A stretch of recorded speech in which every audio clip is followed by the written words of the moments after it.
Jeshi la Polisi Kanda Maalum ya Dar es Salaam kwa kushirikiana na wananchi linaendelea kusimamia mifumo ya usalama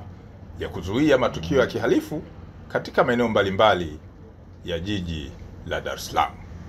Kwa ujumla, maeneo mbalimbali jijini Dar es Salaam yako salama. Hata hivyo, tarehe 24 mwezi wa 4 mwaka huu wa 25 majira ya saa 5 asubuhi huko maeneo ya Coco Beach, Oyster Bay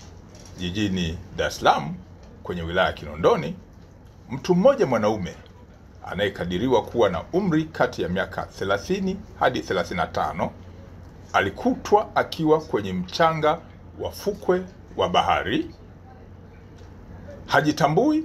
huku akiwa amefungwa bandeji ngumu ya muda mrefu maarufu kama POP kwenye mkono wake wa kulia. Taarifa hiyo ilifikishwa kwenye kituo cha polisi na vijana wanaofanya biashara ndogo ndogo eneo lile wapatao 4 ambao waliuona mwili huo wa mtu huyo ambaye hawamtambui wala hawajui makazi yake ni wapi.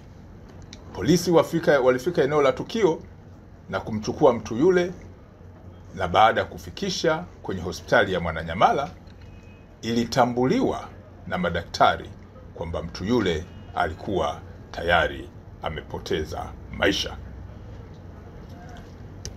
Chanzo cha kifo chake kinachunguzwa, lakini kujua mtu huyo ni nani, anatokea wapi, lakini alikuwa akipata matibabu wapi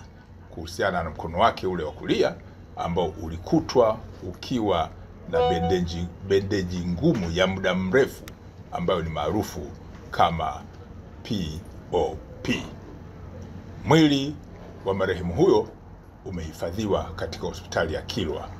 hapa jijini Dar es Salaam. Jeshi la Polisi Kanda Maalum ya Dar es Salaam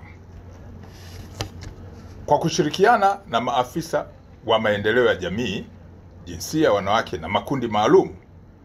linaendelea kufuatilia kwa karibu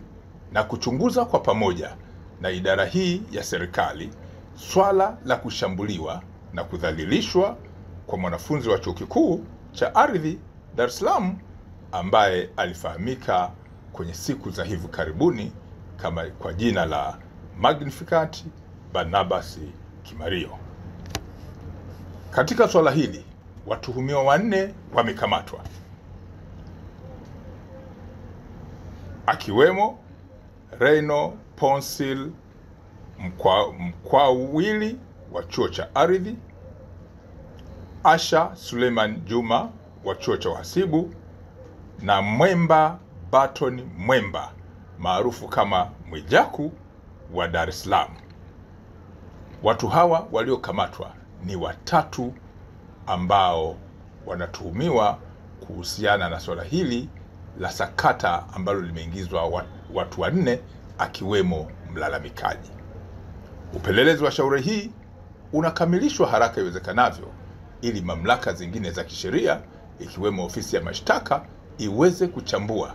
na kubaini ni shauri lipi ambalo linaweza likasimama kisheria kuhusiana na swala ambalo tunalichunguza.